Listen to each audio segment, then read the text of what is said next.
So welcome everyone to the Philosophers Meets Critics. This is a YouTube video series sponsored by Concept at the University of Cologne and the Federal University of Bahia. In this series, we discuss recently published books that deal with issues in epistemology. And we have the authors of these books address questions from other philosophers. So this is session number 8 of the series, and here we are pleased to have Juan Comesaña, professor of philosophy at the University of Arizona, who is going to talk about his recently published book, Being Rational and Being Right. It was published last year by Oxford University Press. And the critics who are also joining us today will be Professor Eleonora Cresto, Professor of Philosophy at the University Torquato di Tella, Buenos Aires, and also a researcher at CONICET, University of Buenos Aires, and Professor Agustín Rayo, Professor of Philosophy at the Massachusetts Institute of Technology. Thank you all guys for doing this with us. So Professor Comesaña is then going to start us off by making a presentation of the content of his book, and then the critics will react afterwards. So Juan, please take it away, and thank you for joining us. Thank you, Luis, so much, and thank you to Valdomiro too, and everybody at Cologne and the Federal University of Bahia. I am so pleased that you invited me to do this, and I am so pleased in particular that Eleonora and Agustín are going to be my critics. I go way back with both of them. We were talking with Eleonora about that, super way back with her. And I am so happy to have friends as critics and also philosophers that I deeply admire. So my book, as Luis said, is Being Rational and Being Right. I'm gonna just tell you briefly a quick rundown of all the topics that I cover in there. So the main topics and issues are the role of Bayesianism in illuminating epistemological questions. So Bayesianism, I'm sure you all are perfectly aware of what it is, but it is a theory of the epistemology of degrees of beliefs, or sometimes called credences, based on the probability calculus. So one of the issues that runs through the book is, what can Bayesianism tell us about epistemology? Another topic is the relationship between decision theory and epistemology. And I think that, as I'll say later, there is an interesting relationship between the two of them, and one that I use in order to argue for specific theses in the book. So decision theory concerns the normativity of actions when certain actions are rational, and epistemology, of course, concerns the normativity of beliefs and other doxastic attitudes. And I think, as I said, that there are interesting connections between them, and I use some of those connections to argue for specific theses. A third topic is subjectivist, or we can call them relativist conceptions of epistemology versus more objectivist or anti-relativist or absolutist or pro-uniqueness versions of epistemology. So I am on the latter side. I'm an objectivist or pro-uniqueness person. And so one of the issues in the book, not one that I address directly, but perhaps some of the critics are going to press me on it, is what can be said for and against these two conceptions. A fourth topic is the role of experience in empirical justification. And I put it that way because, I mean, it makes it almost trivial that experience has to play some role in empirical justification. Of course, if you are an extreme sort of rationalist, of whom there are many nowadays, I guess you could say that experience plays a zero role, but pretty much everybody thinks that experience plays some sort of role in empirical justification. The issue is delineating exactly what sort of role. And I think there are two main theories in the offing nowadays in epistemology. And I argue for a third one that it sort of takes components of each one of them, but the resulting theory is better in some respects, I think. Another issue is the normative force of unjustified belief. So suppose you start out with an unjustified belief in a certain proposition P. Of course, you don't think it is unjustified, otherwise you wouldn't hold on to it, probably for Murrian paradoxical reasons. But it is in fact unjustified. And you notice that another proposition Q follows deductively from it. And you flawlessly perform the deduction and on that basis go on to believe Q. So an interesting question is, what should we say about your doxastic attitude with respect to Q? I mean, on the one hand, if you like the principle of inferential justification that says that if your belief in Q is based on P, then it cannot be justified by P unless P itself is justified, you're going to say that your belief in Q is unjustified. But that better not be all that you say, because you could also notice that Q follows from P and believe not Q instead, or some other incompatible proposition, some other proposition incompatible with Q instead. And it seems like you would have done a worse job, even a worse job in that case. So that's the puzzle of the normative force of unjustified beliefs, and it's something that I deal with in one of the chapters of the book. Another one is the problem of easy rationality. And I think that all of these are connected. I'll say a little bit more about how I see them as connected later on. So my version of the problem of easy rationality in a nutshell is you're justified in believing a certain hypothesis H on the basis of some evidence E. Let us suppose that E does not entail H. So you have non-entailing evidence. By closure, if you are justified in believing H, you have to be justified in believing the material conditional if E then H. In other words, you have to be justified in believing that it is not the case, that E is true and H is false. But there's a puzzle as to what could justify you in believing that. Right? Again, for reasons having to do with the principle of inferential justification, it doesn't look as if H by itself could justify you in believing that. If H justifies you, it has to be due to E. But it doesn't look like E could justify you either, because the negation of that hypothesis perfectly explains E. So you couldn't justify accepting that in terms of E. So there's a puzzle as to what justifies you in believing that is not the case, that E and not H. And I address that puzzle in the book. And finally, the last chapter, there are, I think, 10 chapters. So the last chapter is a comparison between the view developed in the book and more traditional epistemological theories like evidentialism, reliabilism.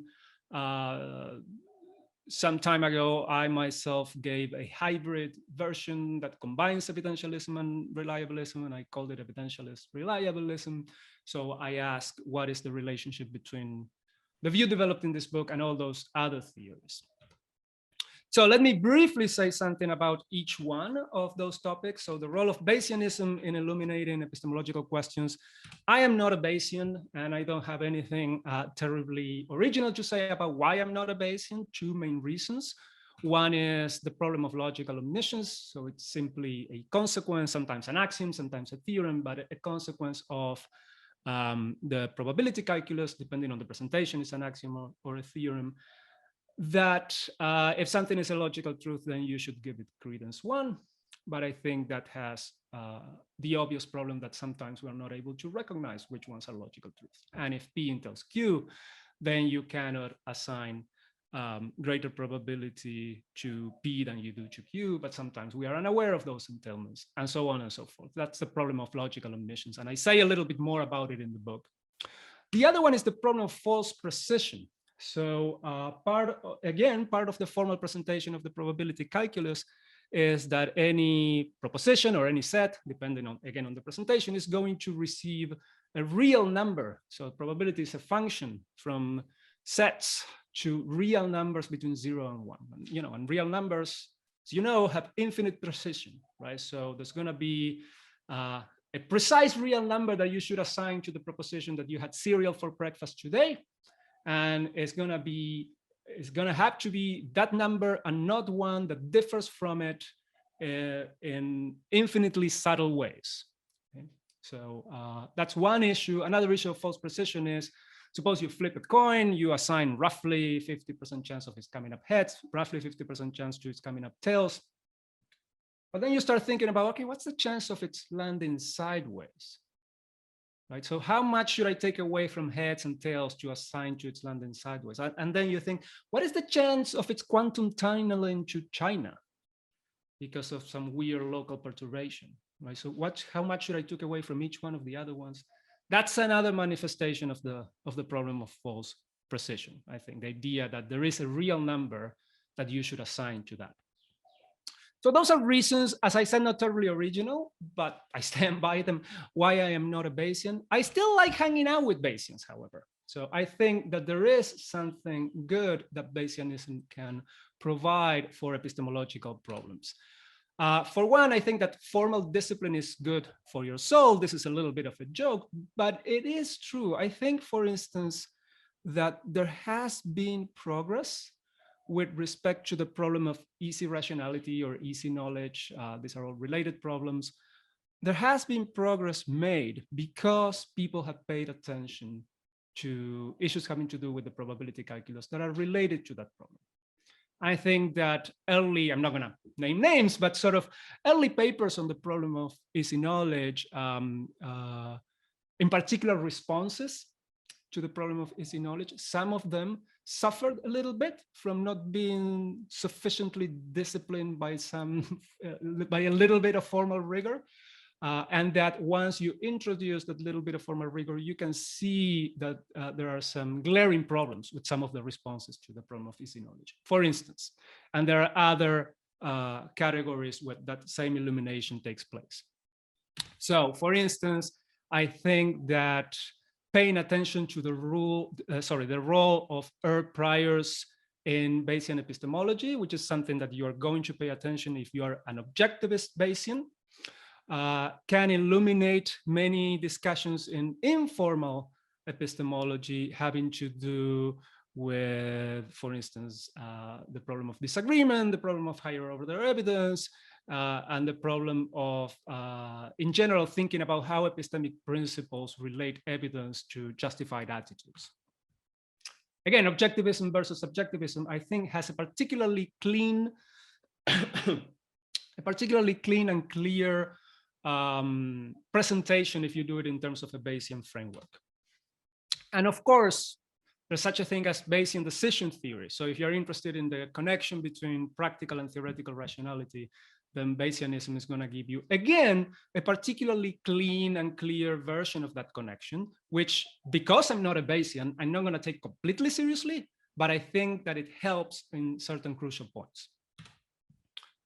So on that topic, the relationship between decision theory and epistemology, I'm going to take a sip of my coffee. So I think that, as I was saying, Bayesian decision theory is sort of the standard way in which many philosophers, of course, not all, because we're philosophers, but many philosophers, bunch of economists and other social scientists think of in terms of that theory when they're thinking about practical rationality. So what I do in the book, the particular use that I put decision theory in the book to, and this is something that economists and sociologists do not pay attention to at all. And if they do, they make a mess out of it. But it's what I call Fumerton's thesis for Richard Fumerton, who published a book way back then where he argued that practical rationality, or the rationality of actions, depends on theoretical rationality or the rationality of beliefs and other doxastic attitudes. What rationalizes a given action is not just any old belief and a desire of yours, to put it roughly in Humean terms, but rather a justified belief of yours and some desire that you have. And sort of Bayesian decision theory is a formalization of that Humean picture roughly of practical rationality as instrumental rationality, but it leaves behind in many subjectivist treatments of the Bayesian machinery, it leaves behind Fumerton's thesis. I take that thesis seriously in the book.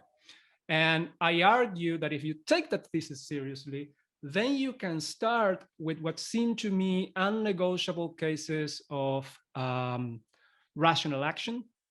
Right? And you can apply Fumerton's thesis to that case of rational action and conclude that the doxastic attitudes involved in that case have to be rational as well.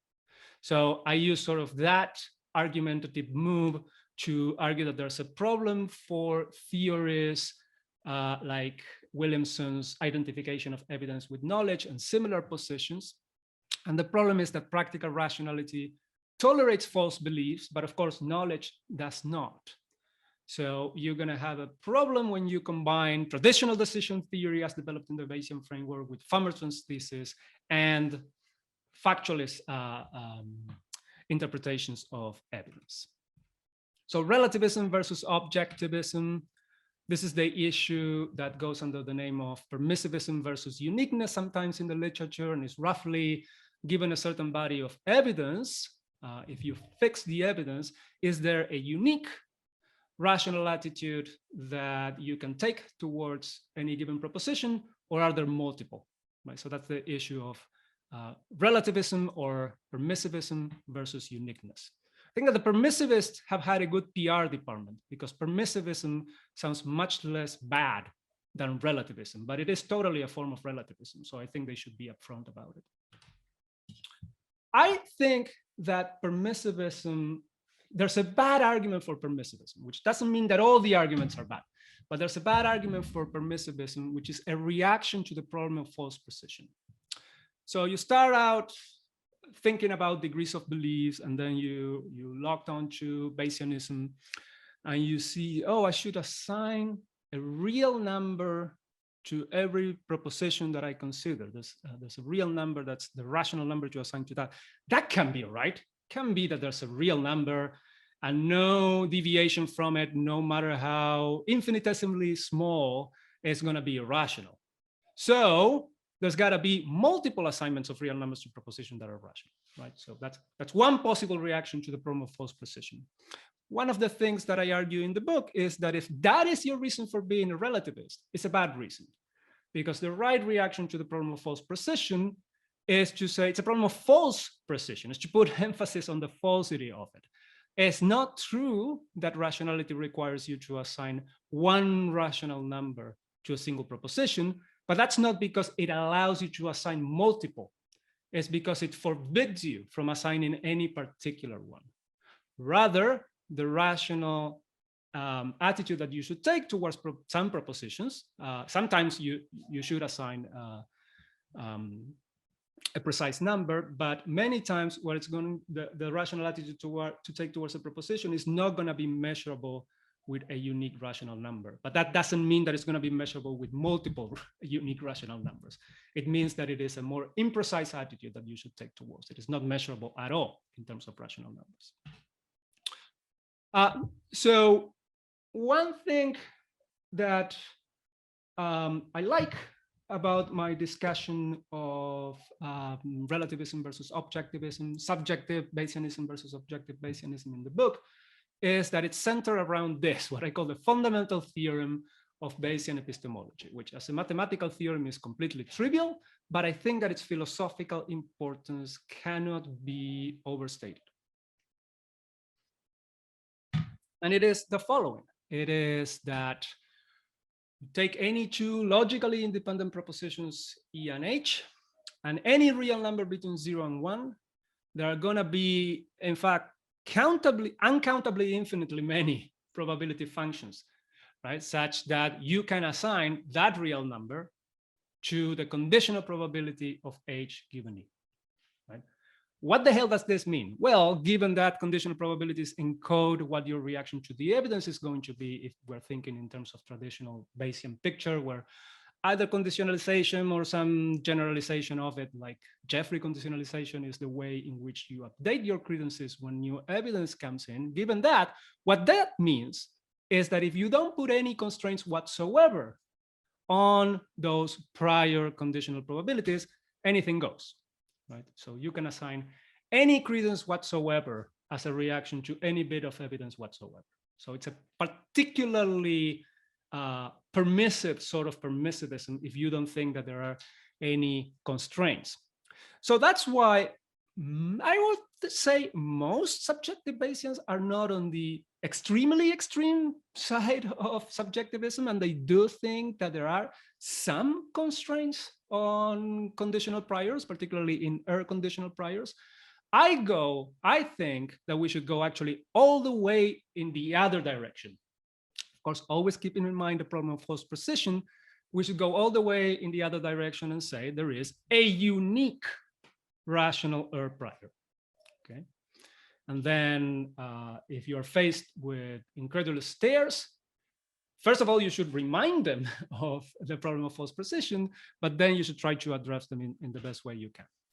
So in particular, one reason why the stare might be incredulous is that you're thinking, well, this is what Carnap tried to do, and he failed, right? That's a particularly pernicious reading, not reading, but reception of the failure of the Carnapian problem in formal epistemology, I think, which goes more or less like this.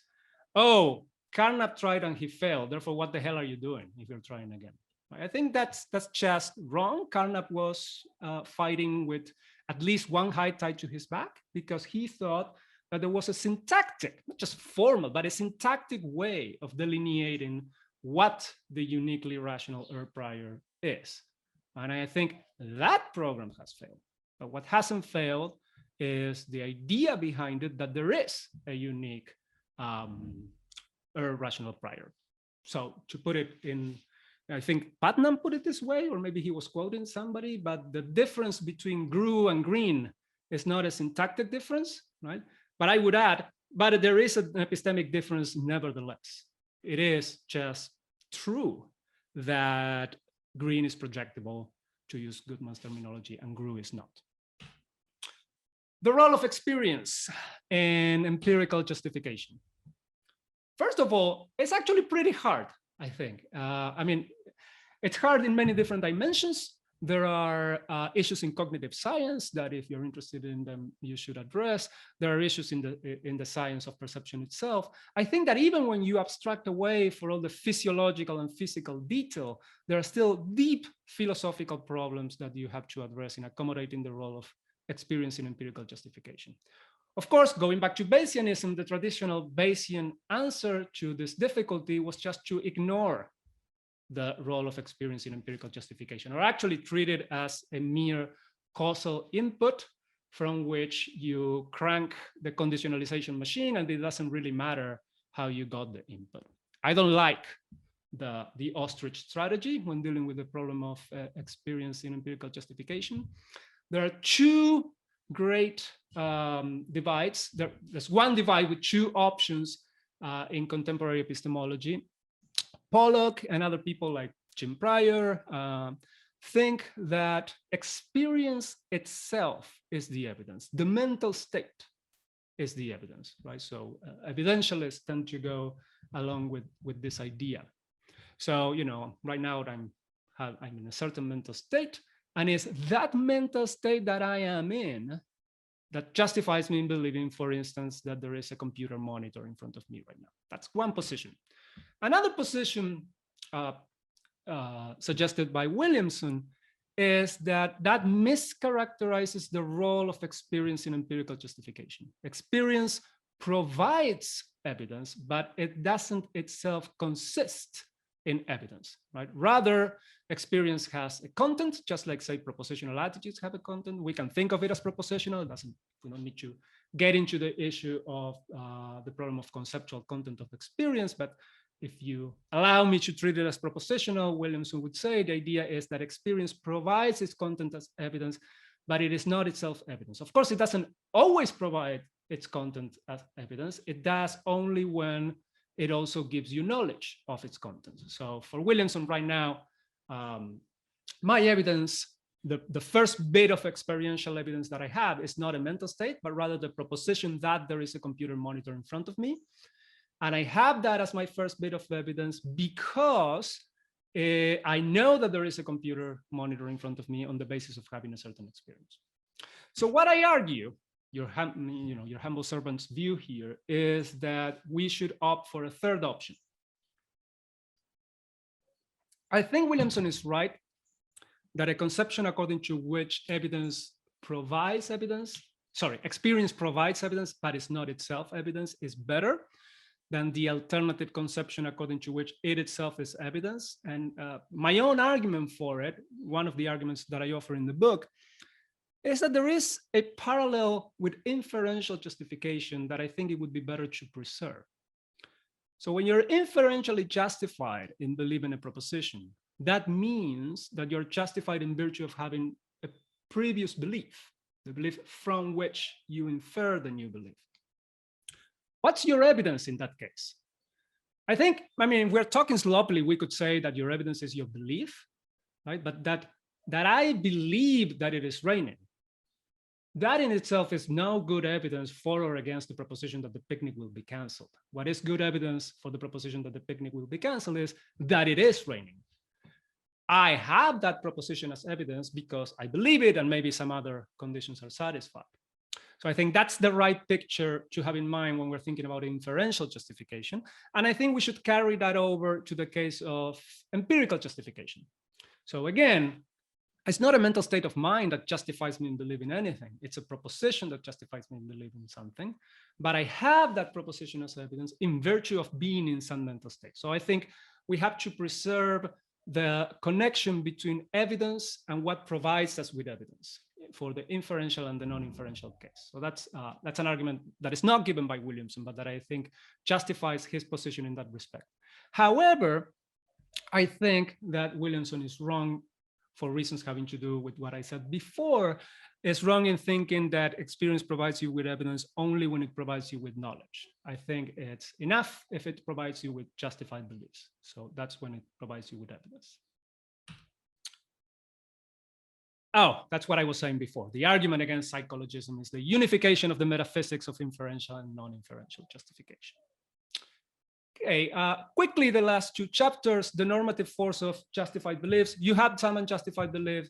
What do you do with them? Well, one thing that you do is you make inferences. Okay, but now you just have a further unjustified belief. Yes, but wouldn't it be worse if you made the wrong inference? Right, so do we need to say something more? What I argue is that there's a parallel puzzle, which is the puzzle of conditional obligations. Which is the following. Suppose you promise your friend that you were going to call him. You were going to visit him, say, in the hospital or whatever. You're not going to visit him in the hospital. So you're violating your promise there. Not, not for any good reason. You're not excused. You're simply not going to perform your duty. Now, given that you're not going to visit him in the hospital, would it be better to tell him beforehand so that he's not so disappointed or not, right? And it seems that conditionally on not visiting in the hospital, you better call him ahead and tell him that something has come up or something, right? So the puzzle is, well, you should go visit it in the hospital. And if you should go visit it, then you shouldn't call him to tell him that you're not going to visit him. So it seems to follow from that you should not visit him in the hospital, right? But given that you are not, sorry, that you should not call him, but given that you're not going to visit him, it seems to follow that you should call him. That puzzle is exactly parallel to the puzzle of unjustified beliefs, right? So I had unjustified belief in P. I noticed that it entails Q. On the one hand, I shouldn't believe P, and therefore I shouldn't believe Q either. On the other hand, given that I do believe P, that seems to put some normative force on me to believe Q. So I go through a number of solutions to the puzzle for the case of conditional obligations, and I plump for dyadic deontic logic that incorporates a notion of conditional obligation. And basically what it says is it's better if you don't go to visit him and call ahead than if you don't go to visit him and not call ahead. But the best, the only unconditional obligation you have is to go to the hospital. So what you're going to do is violate your unconditional obligations, but there are better and worse ways of violating your unconditional obligations. A better way is to satisfy your conditional obligations.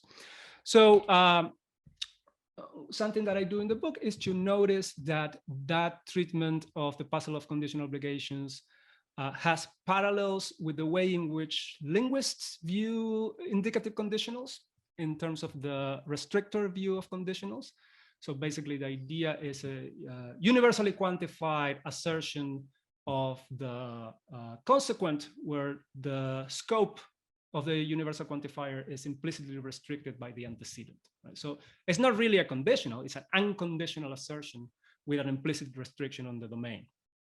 And that is actually formally equivalent to the notion of dyadic, of conditional obligation in dyadic deontic logic. So taking all of that, what I do is to apply the idea of dyadic deontic logic and the restrictor view of conditionals to the problem of unjustified beliefs. So you have an unjustified belief, the belief you infer from it is also unjustified, but from an epistemic point of view, it is better to perform that inference than to perform an incorrect inference. The resulting beliefs are all unjustified anyway, but we can make finer distinctions. The problem of easy rationality, sorry, one more chapter to go after this one. I talked about it before. Here is one of the cases where I think, even though Bayesianism is strictly speaking false, it helps a lot. You believe some proposition H on the basis of E, where E does not entail H. By closure, you're justified in believing the material conditional. What justifies you in believing that material conditional? Peter Klein early on answered H itself, right? But what I call mere lemmas says, well, H is fully justified by E. So unless E justifies you in believing H, H itself cannot justify you. Jim Pryor and others have said, well, no, it's your initial E that justifies you in believing H, right? But notice that if anything, this is where Bayesianism plays its role. If anything, E lowers the probability of the material conditional, right? Any proposition lowers the probability of any material conditional with itself as an antecedent, because one way for the material conditional to be true is if the antecedent is false. So you're close enough one way in which it might be true, so you're lowering the probability in non-extreme cases. So that goes against the principle that I call entailment in the book. People like Crispin Wright says, nothing justifies you in believing that conditional. People like Cohen have argued you have a priori justification, right?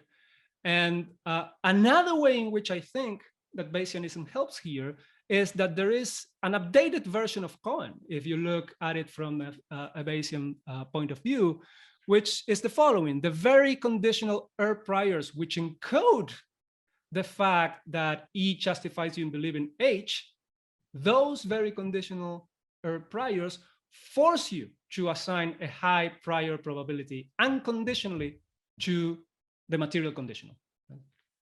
Bunch of conditionals in there, but the idea is if you're going to assign high conditional probability to H given E, you cannot assign a probability lower than that to the conditional if E then H. And I think that is a natural way of illuminating and giving further support to Cohen's position that that is what's going on in these cases, that you have a priori justification for believing that. I think that doesn't solve the whole problem of easy rationality. You have what I call the doxastic problem of easy knowledge or easy rationality. The idea being, okay, you have that justification available to you. What if you don't avail yourself of it and you still go on to believe the material conditional on the basis of H or on the basis of E or whatever? And there are things that I say about it in the book, but I think it's an interesting issue.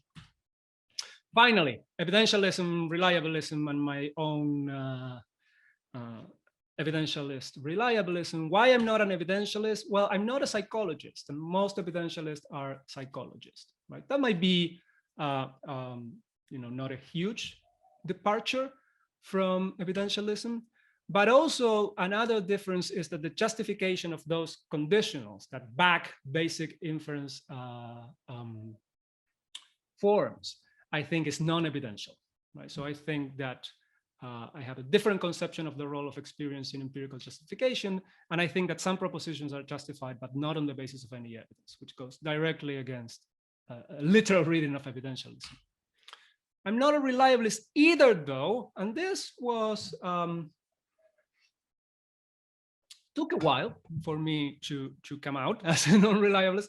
But it's, there wasn't any big revelation or anything like this. It's basically the irreducibility of why the priors are what they are. So again, you can sort of see the Carnapian program as a form of reductionism in epistemology, right? Trying to explain why this is the uniquely correct prior in terms of its syntactic features. Reliabilism is sort of an informal, in an informal setting, trying to do the same thing, explain why these are the correct epistemic principles in non-epistemic terms, right? I think that it is true that both of them failed, but we shouldn't conclude on the basis of those failures that the project of objective epistemology failed too. I think that is an overreaction. Another reason why I'm not a reliabilist is that Weisberg's problem of exogenous defeaters, which I discuss in the book, but I discuss in more detail in a couple of papers that I published after publishing the book, and in a way that supersedes what I say in the book. I think that problem, basically the problem that you can have defeaters not only for some proposition as evidence for something else, but also a defeater for that proposition as belonging to your evidential base to begin with. That's Weisberg's problem. I think that that problem, it's a hard one. It applies incredibly widely. And I think that the right reaction to that problem is a kind of particularism in epistemology. So objectivism, there are objective epistemological principles, but maybe it's not right to call them principles because they're not finitely codifiable. All right, that was a whirlwind tour of my book.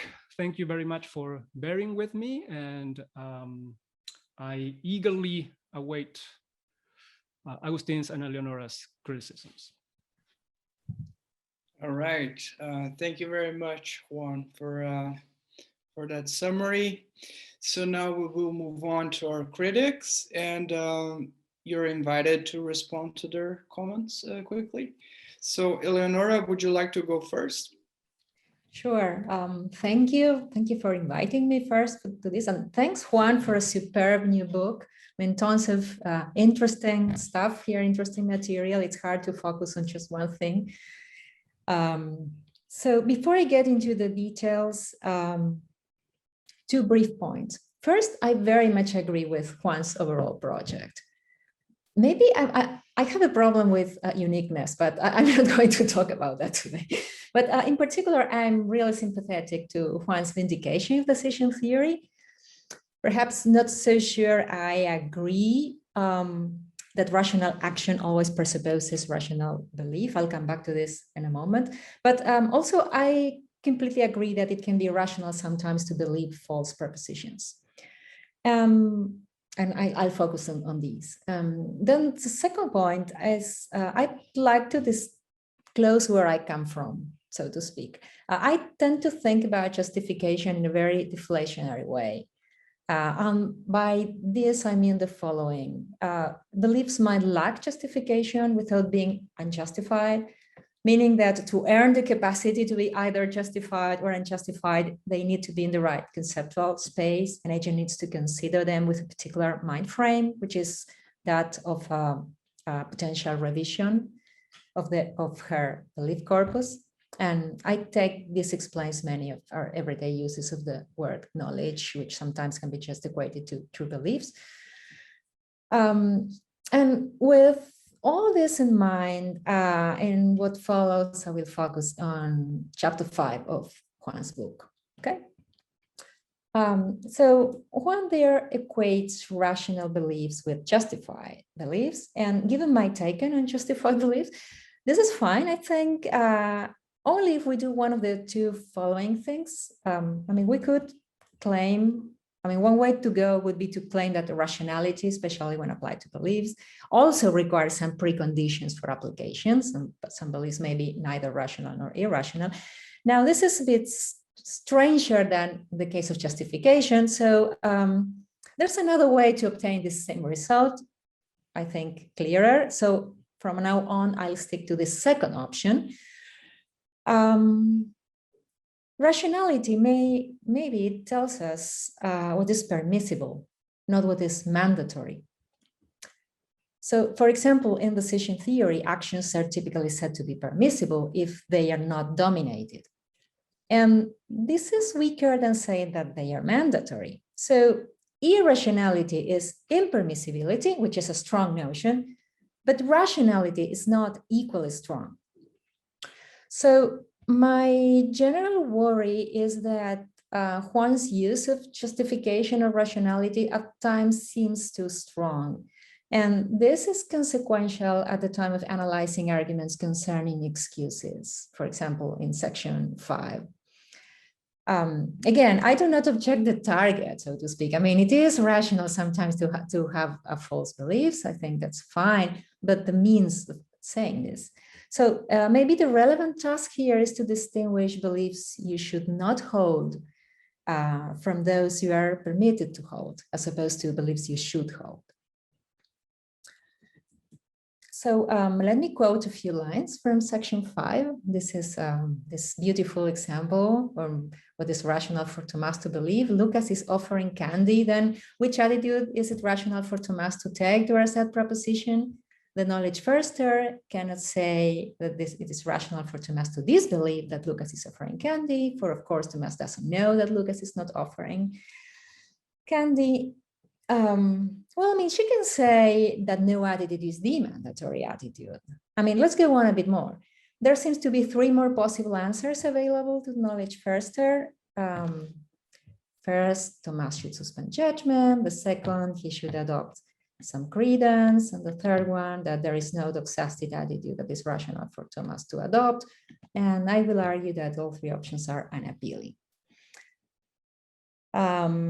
By the way, a clarification for the discussion that follows. I'm not saying that a knowledge firster will accept my take on justification and rationality.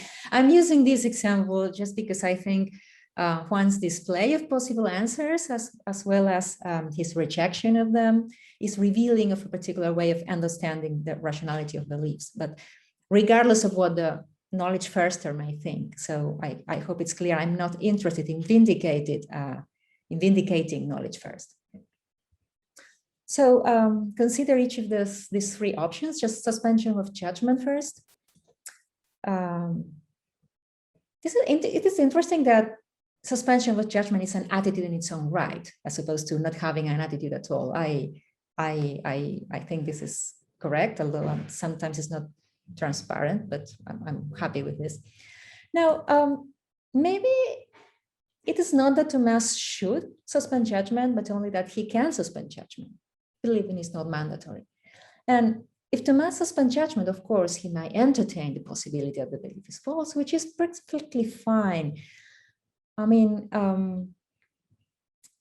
for the argument to work, what you need to do is claim that no norm is violated if he does form the belief anyway.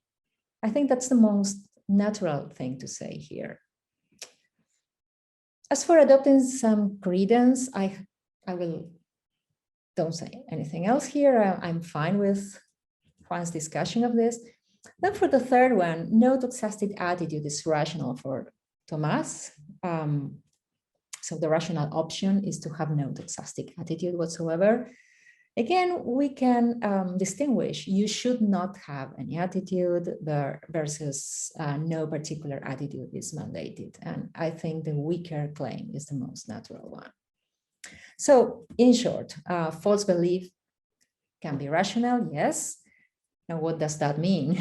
That is not always the case that false beliefs are irrational. And in turn, this means for certain appropriate class of false propositions, say those for which agents have the right type of evidence, sometimes it is permissible for agents to believe them, and it is also permissible for them to suspend judgment. And this is, of course, compatible with the most general thing to say, namely that no doxastic attitude is mandated, as opposed to it is required that the agent does not have any doxastic attitude. So the interesting question is then the threshold, how to fix the threshold for impermissibility, for irrationality. It seems to me that Juan seems to be saying, if the evidence is of the right kind, whatever that means, not forming the belief is irrational. I'm not completely convinced about this, because the fact that the proposition is indeed false may be seen as sufficient not to require to form a belief about it, which does not mean that it's forbidden either. And this last bit is all Juan needs, I think, to account for examples of false but rational beliefs, I think. Sorry. Now I would like to push this discussion one step further. Can we say that acting on the basis of an ill-formed or irrational belief is also impermissible? Here, I would like to raise the stakes and say that as much as it can be rational to form false beliefs, it can be rational to act on the basis of deviant formed beliefs. So this is just a suggestion for Juan to consider. Maybe the same spirit that makes you allow for rational but false beliefs perhaps should make you allow for rational actions based on dubiously acquired beliefs. I know this is the reverse of the route that the book takes, okay? Because you start by Famerton's thesis, and then you arrive at the claim that there should be rational but false beliefs. But perhaps we could reverse the argumentative line. Like first defend the existence of rational but false beliefs for its own sake, and then claim, well, the thing is that rationality, be it epistemic or practical, is about permissibility. So epistemic irrationality, say, entails not forming any well-behaved belief, not following, any well-behaved belief formation process. Suppose we say something like this: in the long run, if we do this all the time, acquiring true beliefs becomes unlikely. Then symmetrically, practical irrationality is about not following any well-behaved action principle. And if we always do this in the long run, our practical goals become, attaining our practical goals becomes also unlikely. But the assessment of action principles cannot be done without assuming the truth of the beliefs under consideration. Once you are assessing rules for action, you're no longer in the business of assessing prior beliefs. You're past that moment, so to speak. And moreover, once you have them, justification and rationality issues do not arise anymore regarding those beliefs. I haven't provided an argument for this. It's just a suggestion, which I think it's worth considering and discussing. Okay, I have also a final, very minor comment on because I think I'm running out of time, on the last subsection of section 5, regarding Juan's use of fixed paradox. Again, I agree with the final target. It's just a small comment on the idea that you can use a variation of fixed paradox or the lottery paradox to argue that sometimes justified beliefs cannot be defined in terms of knowledge, because sometimes it is clear that you can have justified beliefs and not knowledge. Juan's general argument does not depend on these examples. Juan concedes they are controversial, so that's why I'm saying this is a very small point. But in any case, let me tell you why I'm not that happy with this. This is Juan's example. Suppose I have 2 friends in the Marmite industry. I've never tried this. I'm not sure what I'm talking about, to be honest. One of them tells me that I will never taste Marmite again. The other that I don't know that what the first one told me is true. The question is, can't I trust them both? And Juan says, yes. One reason why my second friend tells me that he does what he does, maybe that they disagree on the first order issue. But that need not be the only reason, and I have no opinion whatsoever about what their reasons are, so I just trust them. Okay, this is the example. Now, I think there's something fishy about this. Suppose you are consciously justified to believe that P, and you're also consciously justified to believe that you don't know that P, because this is what is at stake in this example. Conscious justification for the example to work. Now, being consciously justified entails belief. But why is it that you believe that you do not know that P in this case? Not because you don't believe that P, because you do. That's the other conjunct. Not because you think P is false. Otherwise you wouldn't believe it. More likely because you believe that P is not justified. That's why you believe you don't know it. So you believe that P is and is not justified. This is not a contradiction, properly speaking, but it means that you can believe in contradictions, which is bad enough, I think. I mean, I'm not saying you should be committed to all this. It has premises one has to argue for, but still, I think it shows something funny about the argument. And I think I'm stopping here. Thank you.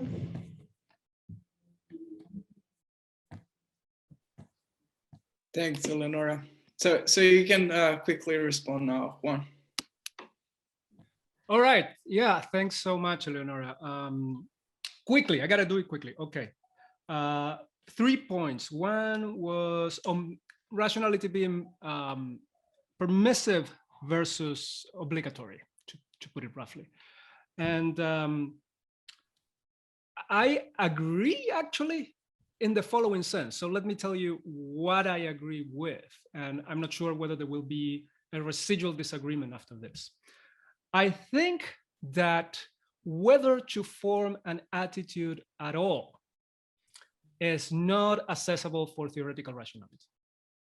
That is to say, you are in a certain evidential situation, and whether you're going to form an attitude, whether you're going to believe that P, disbelieve that P, suspend judgment on P, which is a bona fide attitude, or whether you're not going to form an attitude at all, right? That in itself is not accessible for rationality.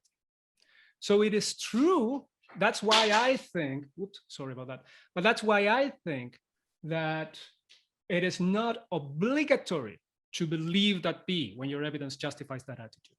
Say.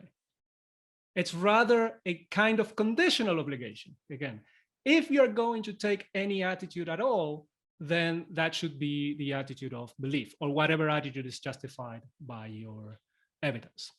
So I think, I mean, the way I think about it is like this. So suppose I'm thinking about P and I collect evidence and it's super hard, right? But it's super hard in the sense that I don't know whether the evidence does for P against it or is balanced. It's a mess. The evidence, it's a mess.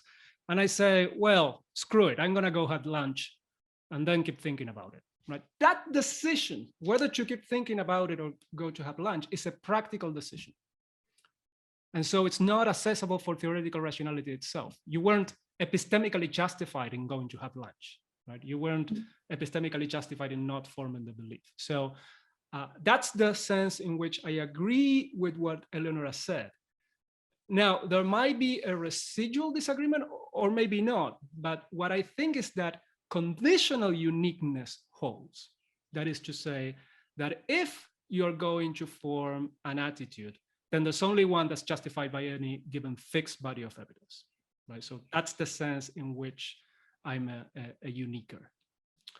All right, so let me say something about the other two issues. So rational actions based on irrational beliefs. Yeah, I mean, you made me realize that there's another connection between two different chapters in the book, because I think that you can treat rational actions based on unjustified beliefs. The way I would think about it is not that they are rational, but that they can be conditionally rational, right? So if the actions you perform are the ones that would have been rational had the input beliefs been themselves rational, then your action is conditionally rational. That is to say, it's better than performing a different action that is not conditionally rational, but it's not itself fully rational. The only rational thing to do in that situation would be to start out with rational beliefs. So my colleague late colleague in Madison, Ellery Ills, once told me, we were talking about this and I was started to get interested in Bayesianism and subjective versus objective Bayesianism. And he said, you have to work with what you have to work with. I think that's a very cool and pithy encapsulation of sort of extreme subjective Bayesianism, right? Well, you have the beliefs that you have. What are you going to do now? And that is actually one of the motivating forces in the puzzle of unjustified beliefs. You wouldn't have them if you thought they were unjustified. So they are your beliefs. So now what are you going to do? And I think that there is a real puzzle there and that you should do something. I mean, what you should, all things considered, do is get rid of your unjustified beliefs and go get yourself some justified ones. But if you're not going to do that, then conditional or not, having the ability or not, not realizing that your beliefs are unjustified, then there is such a thing as the conditionally rational action versus the conditionally irrational action.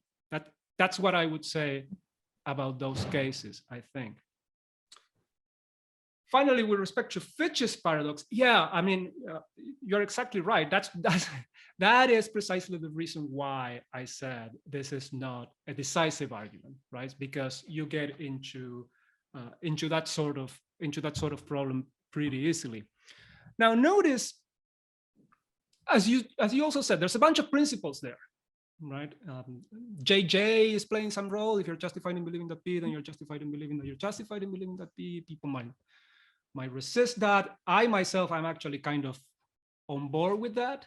But there's another moving part in your argument there, and that's the one where I would most likely resist, which is that you ask, and it's a fair question, why do I believe that I don't know that P? It's not because I think P is false, because otherwise I wouldn't believe P. It's not because I believe P is unjustified. I don't know about that, but maybe that gets me into trouble with the JJ principle.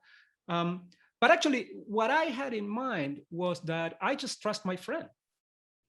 He tells me that a certain proposition is P. Now, that proposition happens to be that I don't, is true, sorry.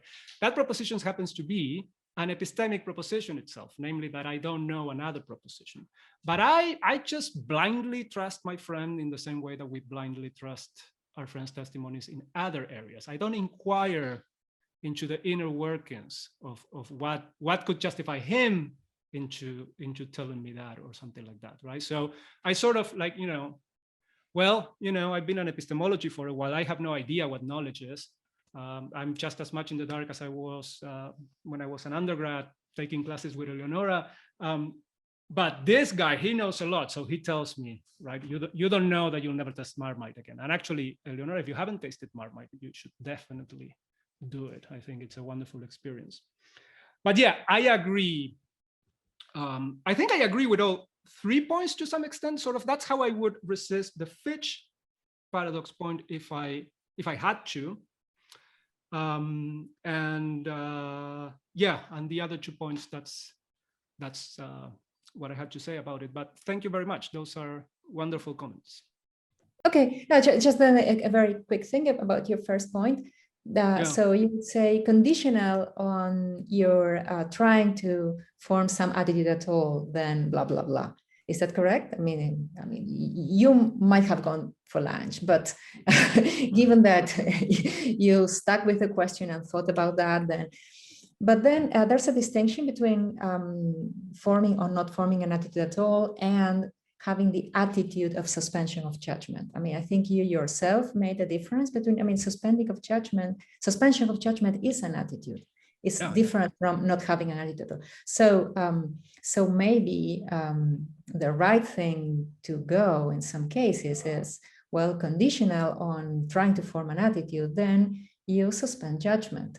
So I guess then my point is there's no real, but then of course, if you are, I'm not a uniqueness fan. So I would say, there is really no clear way to tell those situations apart. I mean, provided that you do focus on trying to form some attitude, then you suspend judgment, or provided you really try to form an attitude, you form the belief. I mean, you start. I mean, of course, what you won't say is that you disbelieve that P. Okay, we agree with that because you have no evidence for that. But I'm not sure it's not a running option to suspend judgment. That's all I would say. But I understand. So there is a residual disagreement, which is that I am a condition. Not only I'm a conditional uniqueness. You're a uniqueness person, fan. right? Yeah. Yeah, I'm a uniqueness fan. But also about the suspension of judgment option, even from the point of view of a knowledge firster, this is a case where all the evidence is in favor of P, just overwhelmingly. Right? It's just that P is false. So I have a hard time making sense of somebody who suspends judgment on that issue, right? Like that. Okay. Like, so here's the argument in the book. Okay, so take two, who is the hero of this sort of epistemology? Right? The hero of this sort of epistemology is one that, when faced with the exact same evidence, when the proposition is true, she believes it, and when the proposition is false, she suspends judgment. But how does she do this? It seems totally unintelligible to me, how she manages to just get it right every single time. Sort of that's the argument against the suspension of judgment possibility. Great, good for me. Okay, great. So our next commentator now is going to be Agustín Rayo. Please take it away. Thank you.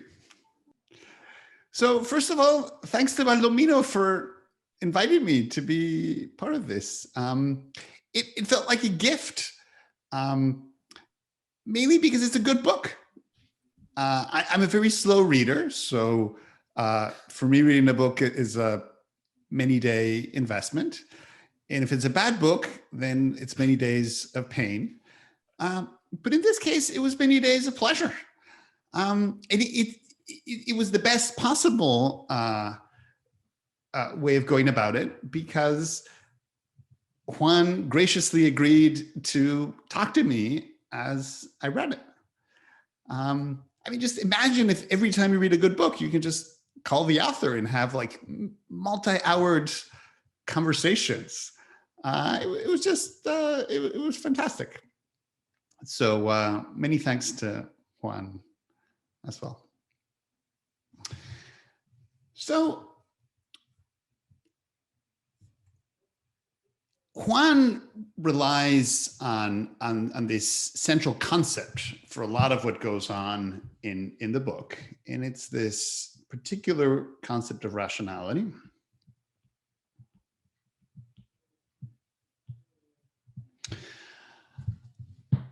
And he thinks of it in a particular way. I mean, a lot of this has emerged in discussion already. So the most important feature is that it's meant to be objective. I'm not 100% sure what this means, but I mean, it's supposed to at the very least suggest that the subject's assumptions are irrelevant to what counts as rational. And this is a notion of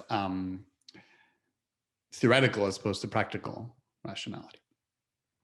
So that's one feature. Another one is that it's meant to be accessible.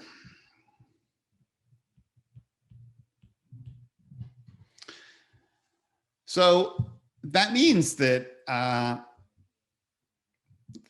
some subjects in some circumstances are able to tell what's rational and what's not. And of course, that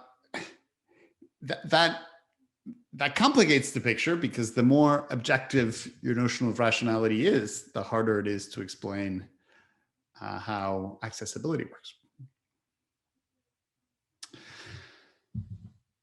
Now, another feature that it has is that it's meant to be conceptually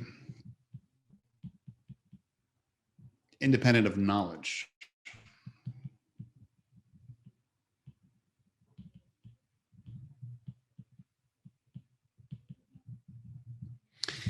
And this is important to Juan because of the way he wants to argue against Williamsonians, in the way he wants to deal with the central Lucas example, which Eleonora was talking about.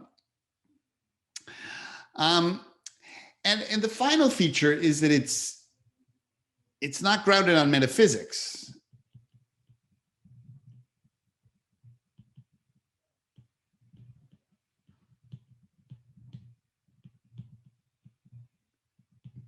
So, for example, when Juan considers the question of whether you ought to project on green or project on grove, he thinks you ought to project on green, but that's not because green is metaphysically special, or at least metaphysically special compared to GRU. This is for purely epistemological reasons. One thing that the book is very good at doing is delineating the notion of rationality that Juan wants. So you know, for each of these four features of the notion, you know, Juan explains. He makes clear on what side of that divide he wants to fall, and he's also very good at setting aside bad reasons for rejecting his view or for favoring opposing views. But one thing that the book is short on is positive arguments for thinking that we really have a notion of rationality satisfying all of these conditions.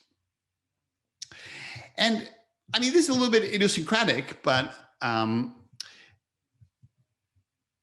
where I'm standing, a lot of the important work in epistemology could be done using a much more modest notion of rationality. I mean, in particular, one that doesn't rely so heavily on objectivity. So one thing that I would like is to ask Juan to say more, not about what this notion is, and not about like bad reasons for accepting it, or bad reasons for rejecting it, or bad reasons for accepting opposing views, but just like, why go this particular route? Like, what positive reasons for accepting this view? So that's comment number one. And I have a second comment, which is to do with Bayesianism. So in his presentation today, Juan said a lot about how he thinks about Bayesianism, and in particular, he talked about how there are a couple of respects in which he thinks that Bayesianism overreaches. So the first respect is logical omniscience. So as he pointed out, you know, the most straightforward ways of spelling out Bayesianism, you get the result that if you're rational, then you believe every logical truth. The second point is the false precision point. So you know, the most straightforward way of developing Bayesianism, as Juan said, you assign a particular real number as the probability for each proposition in your algebra of propositions. And you know, Juan rightly balks at these consequences, and he therefore suggests that Bayesianism is best thought of as a model. And that's fine, but the thing about suggesting that a theory is only approximately true and is only useful as a model is that you then need to explain which aspects of the model can be taken seriously and which ones are mere artifacts of the model. So I would like Juan to say a little bit more about that. And let me say something about why it's urgent to do so. So when you ask, what is Bayesianism? Well, half of it is probabilism. Half of it is the axioms that characterize the probability function. And the other half is the decision theoretic rule, some rule of expected utility maximization. But to give up on logical admissions is to give up on the axioms of probabilism, because what those axioms do is ensure logical admissions. This is what they do. So, I mean, giving up omniscience means that you can't take the axioms seriously. And, you know, it goes without saying that if you win too many of those battles, you're going to lose the war, because, you know, every time you lose an axiom, a little bit of your theory goes away. And a similar point is true when it comes to the decision rule, because to calculate expected utility, you need real numbers. So if you say you can't take the real number seriously, then you can't apply your decision rule. I mean, of course, in both cases, one might suggest replacements. So maybe you think that you have a different set of axioms that does better on the logical omniscience front, but doesn't cripple the theory.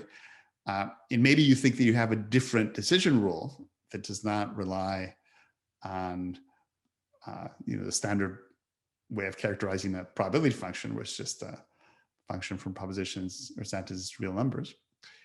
But you need to give the theory. In other words, you need to say, if you're not accepting Bayesianism wholesale, then like, what is your replacement? Like, what is the part of it that you are willing to take seriously? So those are my comments. And thanks again for the wonderful ride. Thank you so much, Agustín. Excellent comment. So let me just do a little bit of a preface here. It was great talking with Agustín this past few days about the book. It made me, I was a graduate student at Brown. My wife was a graduate student at MIT. That's how we met Agustín. So I was sort of kind of a graduate student in law at MIT. I hung out with a bunch of MIT people, chiefly among them Agustín. And confession, when I was writing, you know, whenever you write something, you have a couple of audiences in mind. One salient audience member for me, and I haven't told him this, was Agustín himself, right? So I would remember him telling me in Spanish, "No seas necio, Juan. Why do you say that? Don't be stupid." So, yeah, he might be right. I got to rewrite that. So, and reliving that in the past few days has been awesome. So thank you, Agustín. So 2 questions that are related, I think. I really like that graphic that you made. I think that should be the cover for the paperback version. I love it. And you say, I don't give positive reasons for believing in that whole package. And I think that's true. I think I see the book as developing the consequences of buying into that whole package. So if there is an argument, it's sort of, you know, a fruits argument, right? If you like what follows from all of this, then maybe you like this, this position. I do like it. And sort of the reason why I'm not a relativist in epistemology in particular has a lot to do with self-undermining worries about Agustín's position, which is more subjectivist. Because suppose that Agustín and I would talk a lot, and after some years, he convinces me that relativism in epistemology is the way to go.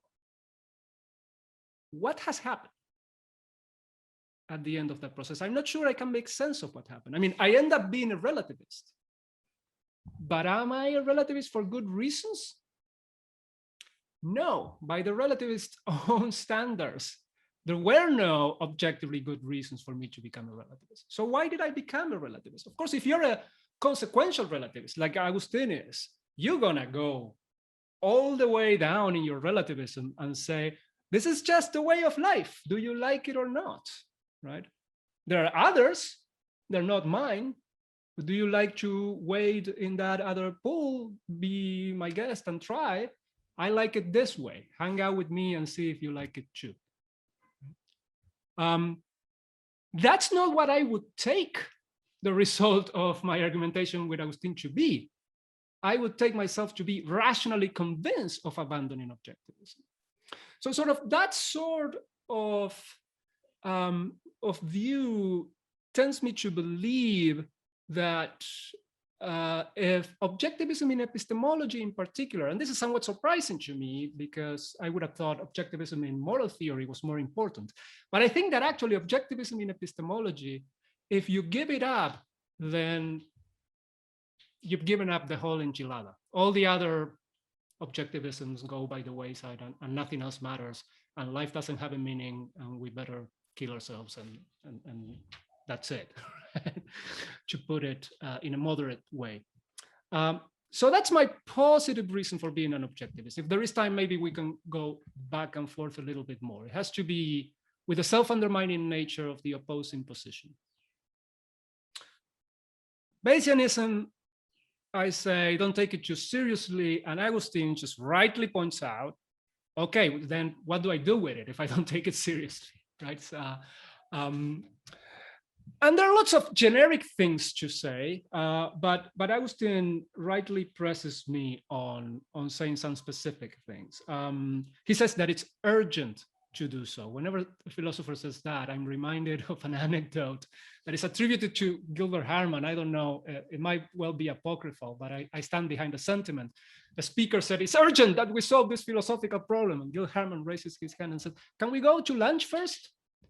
So I think philosophers have a warped sense of urgency, but he's absolutely right. We are engaged in this project. So I said, Bayesianism is a model, given that I don't take seriously logical omniscience in particular, for instance.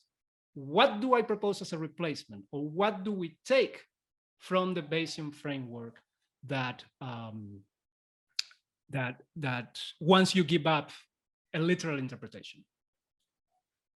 And I do think that, you know, just as you can learn stuff about the orbits of planets, even if you take all their masses to be concentrated in one point, which we know perfectly well is totally false. There are some things that you can take from Bayesianism, even if you don't take seriously all the axioms, right? And in a way, it's true. If you don't take seriously all the axioms, then you don't take seriously the theory at all.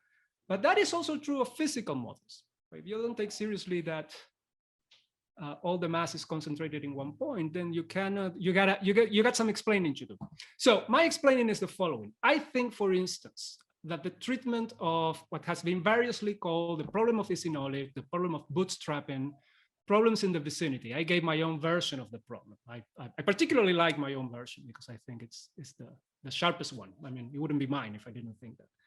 I think that discussion of that problem and assessment of the alternative for solving that problem has benefited enormously from an injection of a little Bayesianism into the debate.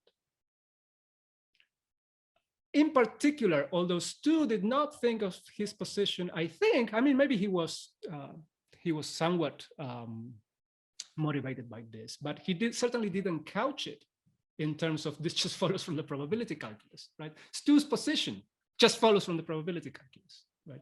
And I think that gives it a certain justification that is independent of whether you think that the probability calculus is in all its gory details normative for belief. Right? So to answer one of Agustín's particular questions, what about logical omniscience? If I give it up, how do I do either epistemology or decision theory? So I think that one way of thinking of Bayesianism as a model is of thinking of it as modeling what you do once all your reasoning is done. So there is an epistemology of reasoning, and I am skeptical of how much progress we can do there. Formally speaking, I mean, there are some attempts at you have the Garber treatment of the problem of logical omniscience. I'm not particularly fond of it. There are other ways of doing it. I think that we do better just by taking plain old-fashioned Bayesianism and applying it and thinking of it as what happens when you are logically omniscient for the context at hand. When you have done all your reasoning and you have what you take to be, but what it is also a logically consistent partition, et cetera, now you can draw consequences from that, right? So when people are thinking about the problem of is irrationality, they are thinking in terms of a situation where the logical relationships between your evidence and the hypothesis that you're believing are not unknown to you, right? So in particular, you know that they're logically independent, right? And so the consequences that you can draw by applying the Bayesian framework to that particular problem are transferable, even if you think that in general it's not an epistemic required to be logically omniscient, right? So I'm not in the business of giving yet another formal framework to replace the Bayesian framework. People have done that, as Agustín has mentioned. So you can work with sets of probability functions if you want to formalize the problem of false precision.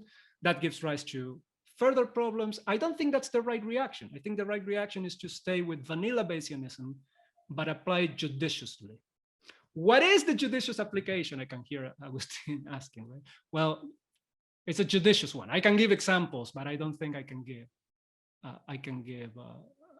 a formal replacement, right? That's what I'm saying. I'm not in a position to give. That's my initial answer to Agustín's two questions. Well, first of all, I think Juan is right about the sort of undermining that would be required to move from objectivism to relativism. No, I think there's no getting around that. But I mean, I think that there's something uncosmopolitan about taking that too seriously. Because the point, which he's right about, is that if you're to move to a view according to which there are no objectively correct reasons, you will end up believing that you did so for no objectively correct reason. Sure. I mean, here's an analogy. Suppose you say you're a classical logician and you say, well, I could never move to intuitionism because then I would have to give up excluded middle.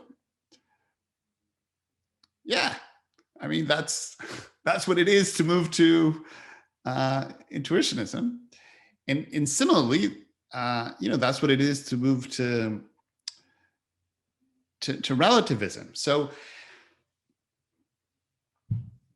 I think,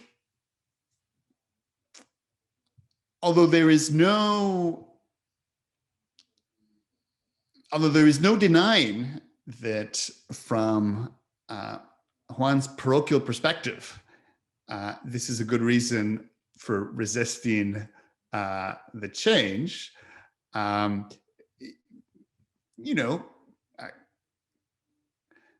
Holding on too tightly to that way of thinking would I think be paralyzing. It would make it hard to experience certain paradigm shifts in one's thinking. With respect to Bayesianism, I mean, I like Juan's move with respect to logical omniscience. I mean, I think it's true that you can focus on special cases in which failures of logical omniscience are not an issue, and then say, well, in this special case, certain ideal conditions are satisfied, and therefore we don't have to worry about Bayesianism being an idealized model because we are in the idealized situation. So I think that's fine. I think that move is harder to make clearly when it comes to the problem of false precision, because interesting cases are going to be cases where it's going to be very hard to say to make the analogous move and say, well, this is a case in which, as it happens, we know exactly what real numbers to assign to all relevant propositions. It's not that there aren't cases like these, but a typical interesting case will not be like this. And here's one thing you could do. You could say, well, because I'm just going to give up on assigning real numbers to propositions, so I can't use the Bayesian decision theoretic rule. I'm going to use the following rule instead. Act in a way that would maximize satisfaction of your desires by the lights of your beliefs. You could do that, and if you want, you can think of it as like informal Bayesianism. But I think many Bayesians would feel like you've really left what's most interesting about Bayesianism behind if that's all you rescue.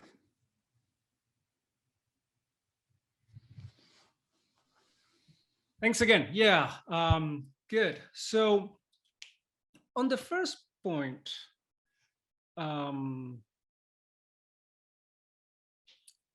so think of trying to rationally convince a skeptic, in particular, say, a Pyrrhonian skeptic, somebody who doesn't agree,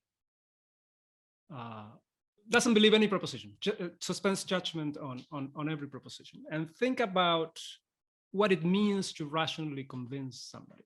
What it means to rationally convince somebody, let's say, is to make them come to believe something that they didn't believe before on the basis of things that they did start out believing. It's sort of like you start out with some premises that are shared between you and your audience. You argue about what follows from those premises, maybe deductively, maybe non-deductively, and there's some back and forth. And in the end, if you convince your audience of some proposition, you win, so to speak. This doesn't mean that we're taking it as a sport or anything like that, but that's the idea of what it means to rationally convince. Here's a logical truth, I think. You cannot rationally convince a universal skeptic of anything. So if the game is rational conviction and the goal is to resist rational conviction, right? If I win if I convince you and you win if you resist conviction, rationally so, right? Let's suppose there are an agreed set of principles of what follows from what, then you win. If you are a Pyrrhonian universal skeptic, it's a logical truth that you win that game. I think nothing epistemologically interesting follows from that. So from the fact that the Pyrrhonian skeptic inevitably is going to win that game, nothing epistemologically interesting follows. In particular, it does not follow that he's right in being a universal skeptic. Now, your position is not universal skepticism.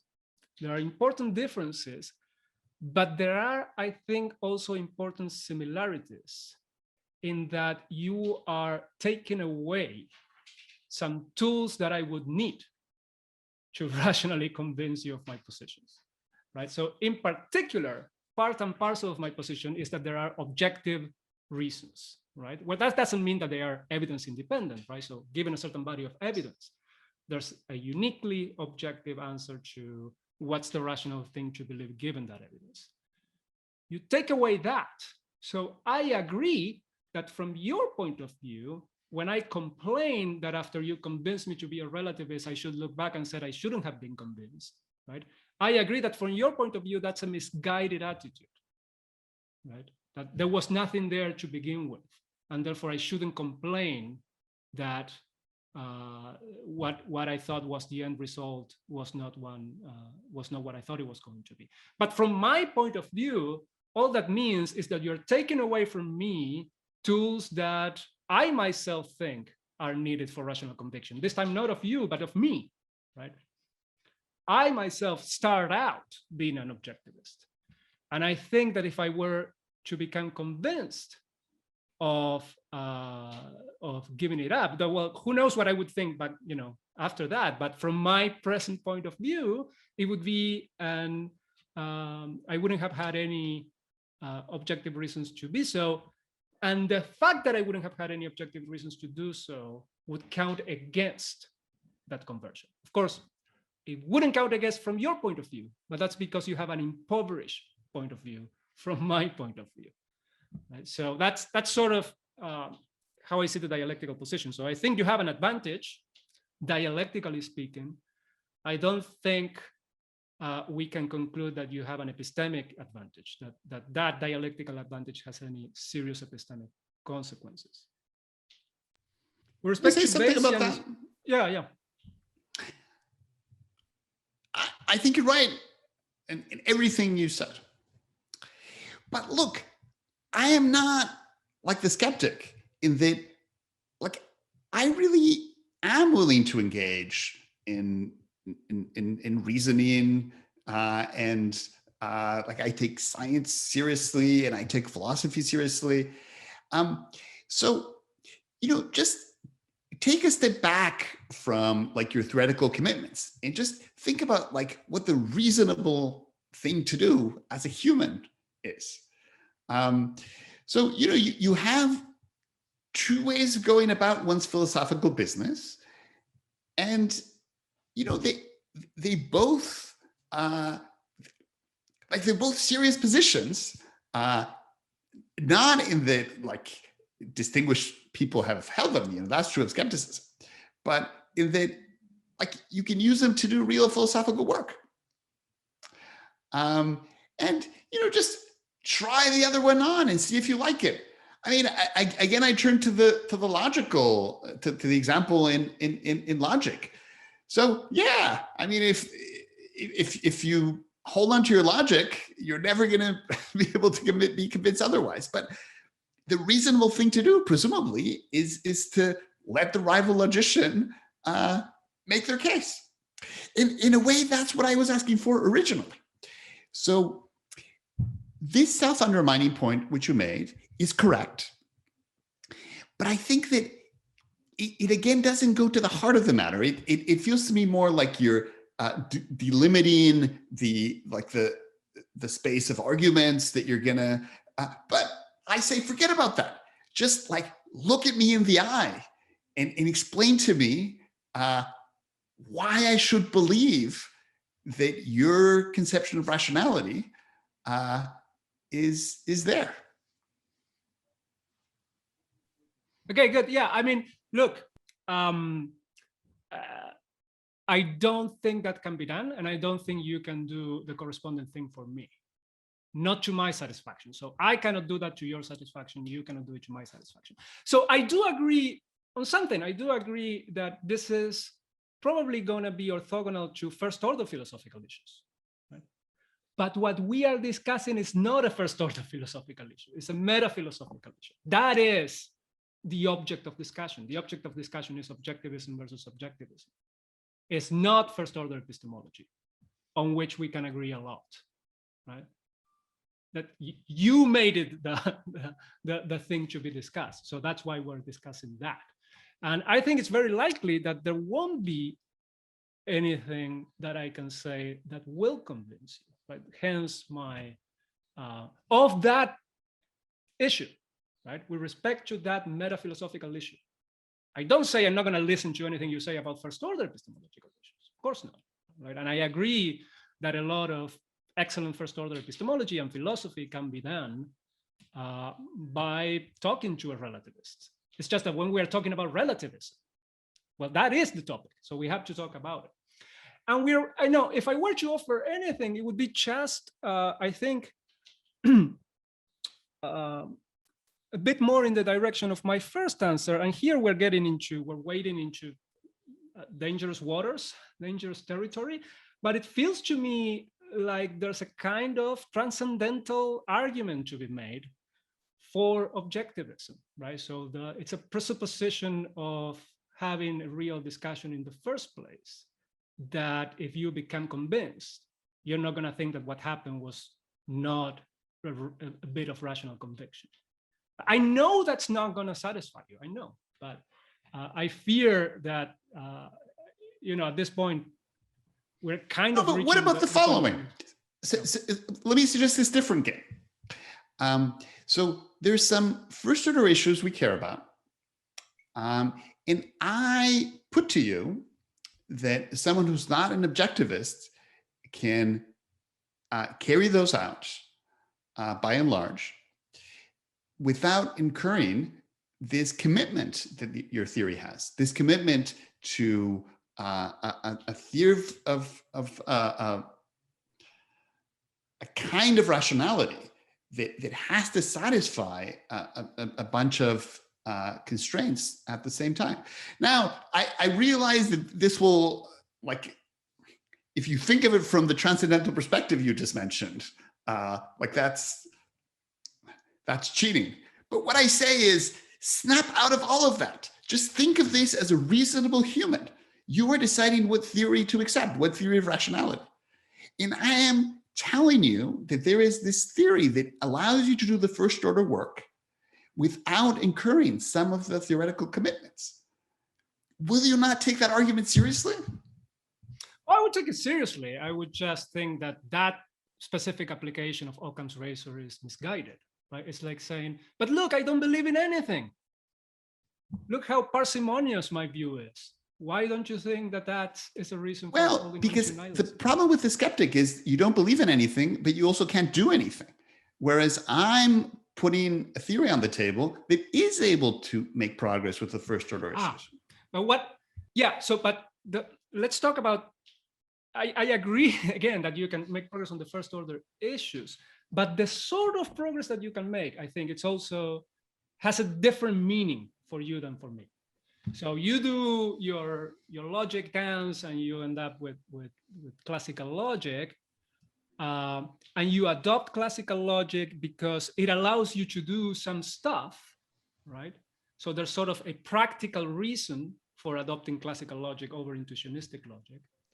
But a point that we have discussed, and you know what I think about, is that it's not really a practical reason in any sense recognizable to me as a practical reason. So maybe by adopting classical logic, you take the most efficient means to doing what you want to do, right? But efficient doesn't mean rational. So the identification of efficiency with rationality is itself a substantive thesis about normativity, right? That you are not entitled to. So you're just going to say, why do I take the most efficient means to my ends? For instance, why do I adopt classical logic instead of intuitionistic logic? And you're going to say, well, because it makes my job easier. Is that a reason for adopting classical logic over intuitionistic logic? No. So that's what I think is missing from your picture. You can do things, but the sense in which you do them. So you can do first order epistemology and first order decision theory, but what you get out of doing it is not what I want. I want genuine normativity.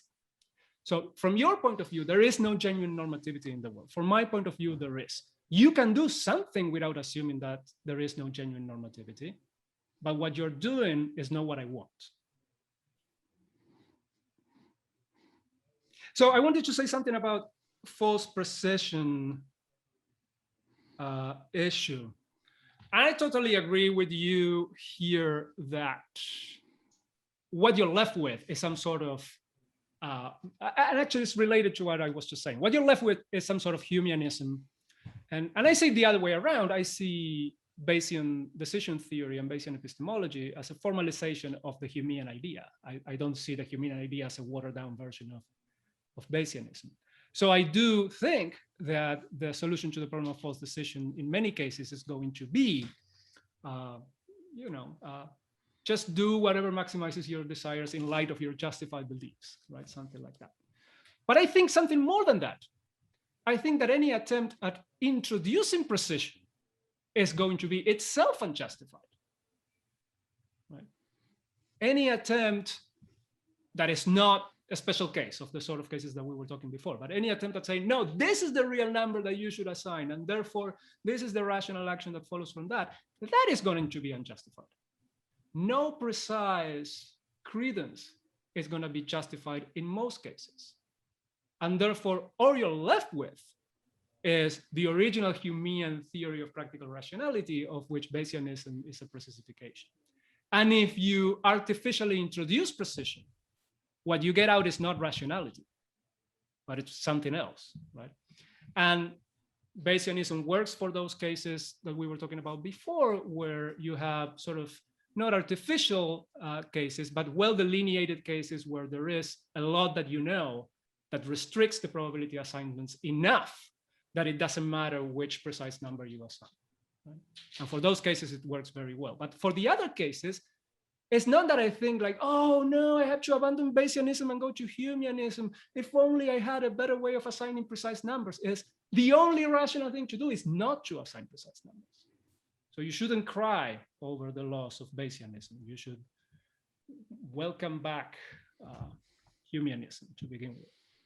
I mean, it's interesting because that way of thinking about objectivism, about Bayesian objectivism, has a lot in common with Bayesian subjectivism. I mean, there's a form of subjectivism where what you do is you introduce enough assumptions that you get to the point where you have a very well behaved set of possibilities. And maybe they're so well behaved that it's clear how to apply the principle of indifference. So then you get... No, because remember the fundamental theorem of Bayesian epistemology. It doesn't matter how many assumptions you get in, you're gonna have perverse subjects who are gonna misapply the principle of indifference. And the subjective Bayesian has to say nothing wrong with them. I don't say nothing wrong. Yes, the views are different. Yeah. But one thing that they have in common is that they will both agree that, I mean, the kind of subjective Bayesianism I have in mind and your version of objective Bayesianism, they both agree that you don't really have an prior that's defined over all worlds. Instead, what you have is priors that are characterized in particular context. And of course, the two views disagree about just how you'll get your conclusions about those parochial priors. But I suspect that the actual assignments will be pretty similar. So maybe that takes us back to the previous point, that it's a way of emphasizing how on many first order issues, the kind of objectivist view you like in some non-objectivist views come together. Yeah, absolutely. Yeah. So I'll still talk to you if that's your worry. Yeah. No, absolutely. So there will still, when the issue is what we are doing when we're doing that, that's where the disagreement comes in, I think. But we can do that and agree that that's the right thing to do for different reasons. You know. Great, thank you so much. Well, thank you so much. There's a lot more to be said on all of this, of course, but that was a great first pass, I think. All right, thank you very much for the discussion. Let's give it up for our speaker. And well, I'm giving it up for myself. No, I'm giving it up for Eleonora and Agustín.